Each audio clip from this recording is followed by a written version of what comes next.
Hello and welcome to Learning from Lauren. I am Lauren, your host, and I am a travel agent, and I am here to help you if you are deciding whether or not you want to become a travel agent, or those of you who are just starting out.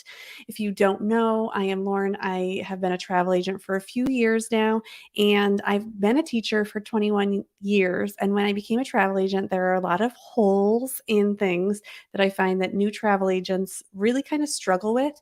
And it has nothing to do with anyone not doing anything for you, but it's a very independent job.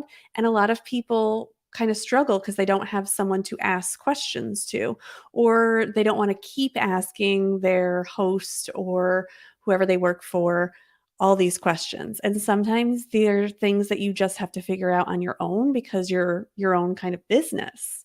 So, this channel is here to kind of help you with some of those basic questions if you want to become a travel agent. And if you already are a travel agent, some tips that might help you along the way. I do have a free resource too in the description. So, if you want to check that out, you can. So, let's get into today's topic. It's how to stay positive as a travel agent. And this can be super hard, especially when you first start out. Because when you first start out, you're like, oh my gosh, I put it on social media. I'm a travel agent and no one has reached out to me. Or like two people have reached out to me and they haven't booked with me. And that can be really, really hard. It's also hard if you're looking at other travel agents who have been travel agents for years or even like a few years ahead of you.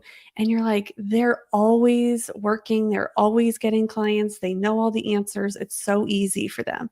And that can be very hard on you because you're constantly like, I just want to like be able to do something and not have to figure everything out. So, the first thing that you're going to do is you are not going to compare yourself because being a travel agent is like a very unique situation in which you are selling yourself, not necessarily the destination that you are selling. So you want to think, how are you presenting yourself out there? Are you on social media so people can see you all the time? Are you running ads so you can figure out how to best get people to your website and things like that? You want to think about all those things when you are becoming a travel agent. It's very important that you understand that you have to put yourself out there and you have to be seen so that people understand that you are a travel agent. The industry thing is, oh, people have to see you 7 times before they even get the message. Not even when you're a travel agent. People aren't always traveling.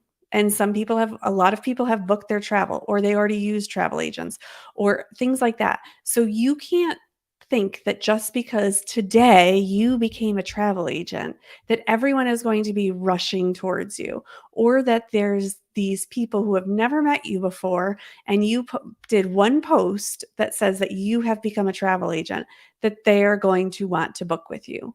You need to put yourself out there and you want to get some information about yourself out there. Like, what do you do for clients? How does it work? How can I book with you? How does the process work? How do I pay you? Do you charge a fee? Where do you sell? It's really a lot of different things that you have to think about, but you don't want to compare yourself to others. And this is a hard part. If you look at what other people are doing and you just try and do it, it's not going to work. And at the beginning, that might be something that you need to do because you're not really sure on what to do. So, doing something is better than doing nothing. You don't want to just outright be copying other people, like literally stealing their posts. But you might be like, oh, everyone's talking about Halloween right now. So I'm going to do a post about Halloween at Disney World. Or everyone's talking about, do you have vacation plans for over the Christmas break? I'm going to do a post on going somewhere over Christmas break, it's selling out, you need to act fast, things like that. But you need to be yourself. Like I am myself. Something that I do on YouTube is I just go live. It's just easier for me. I can go live, I can do it. When I had to record and edit and do all these other things, that like seemed like such a waste of time to me. And I hated doing it. But now if I just go live on YouTube, it's like, hey, I can talk to anyone about anything on YouTube Live. Like that's just who I am. I've been a teacher for 21 years, guys. I get up in front of people every single day. People who don't want to listen to me and don't want to do the work. I teach high school. So, um, I just this is how I am comfortable, but you might not be comfortable. You might not be comfortable on YouTube at all. You might be very comfortable doing different social media. So you have to find what makes you you and what makes you feel comfortable. And people will say, "Oh, you should do just Facebook and master that and then move on to Instagram or, whatever social media it is that you want to do." I don't think that. I think you do whatever the heck it is that you want to do. There are a lot of standards out there, and those are people trying to sell you things. So they're trying to sell you that you need to be on Instagram and get to know Instagram and buy this thing on Instagram so that you can learn how reels work and how to post and things like that. This is what I'm going to tell you. If you're putting out content that is helping people, and helping people understand the destination that you're selling, people will find you. You need to be consistent, like you can't just do it some days and not other days, or, once a week and then 20 days in a row and then stop for a month and then come back. That doesn't make you very consistent. So you want to make sure that the biggest thing that you're doing is consistency. And especially if you don't know, Facebook and Instagram are linked. So whatever you post on Instagram, you can also post on Facebook. So that's easy. You're posting to two places already in one location. That makes life a little easier. Now, you have to kind of decide what it is. Maybe you're really into Google, so you want to run ads on your website that you have built, and that's how you're going to get more leads to your page. So you want to make sure that your website is very up to date. You have things on there that are going to help people. Don't think the other thing is that when you first become a travel agent, your friends will be nice to you or your family will be nice to you or maybe not. I don't know. It depends on what kind of family and friends you have, but they're going to say like, "Oh yeah, can you give me a quote for this or this?" And they're going to be like outlandish vacations that they're never going to take. You need to decide up front if you are going to do these types of quotes. At the beginning, it's super hard to say no, and I totally understand that. So what I will say is don't put a lot of time into that. Just say, "You know what? For this 7-day African safari, it's going to be $20,000 for the three of you to go." And that does not include airfare. If you want to talk about airfare, I have a fee to even look at airfare before we talk about it. And you need to have booked the deposit for this African safari before we could talk about airfare. So don't get discouraged because people are going to just want you to quote, quote, quote, quote, quote. And that is a waste of time for you because a lot of those people are never going to book with you. They're going to want you for free information. Oops, sorry. They're going to want you for free information, not book with you, and then come back to you after they've booked for all this information and say, like, "Well, how come you're not just giving it away for free for me? You work for free." That's why you never say you work for free. You are complimentary if you do not charge a fee, but you are not free. Your time is not free.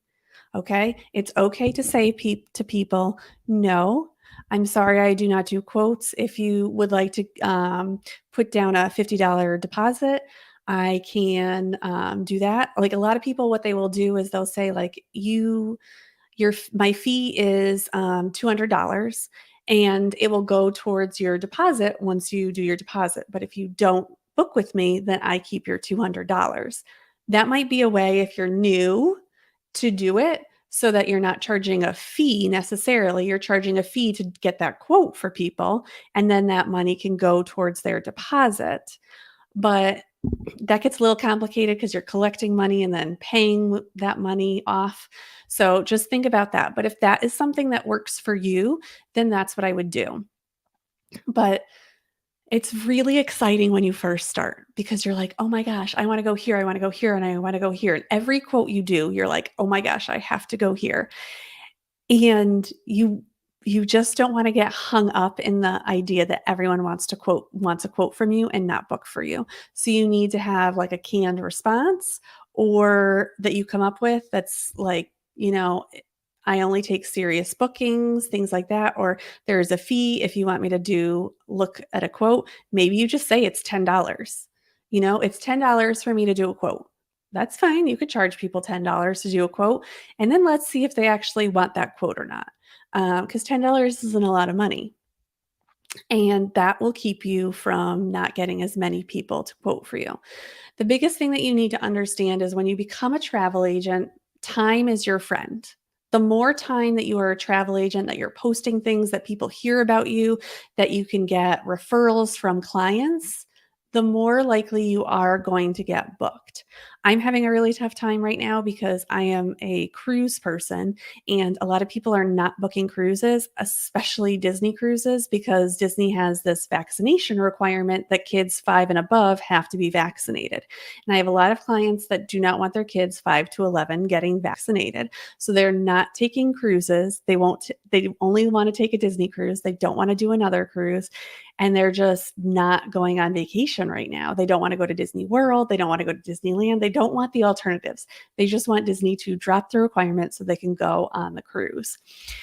So that has been, and that's nothing I can control. So I have to focus my energy on other things besides cruising because people are not into cruising. It's July 2022 at this point.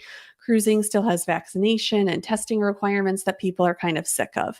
And we don't know how long the vaccination requirements are going to last for cruising. So I have to work on different things in order to get people to book. So I've had to kind of change what I do in order to meet the market and where it is. So don't get frustrated about those things. Just say, okay, this is my time to focus on this right now, and I'm going to do that. And you're not going to compare yourself. There is a wonderful agent that I am friends with. She is fantastic. And Natalie, if you're seeing this, I'm talking about you. But she is so wonderful. And she's been doing it 3 more years or 2 more years than me. I have no idea. I can't even keep track, but she's been doing it for more years right now. And she has just exploded and she's super busy. And I'm so proud of her. And she's doing great. But it doesn't make me feel any less of a travel agent because she is successful. That success makes me seem like, okay, eventually cruising will have to start working again.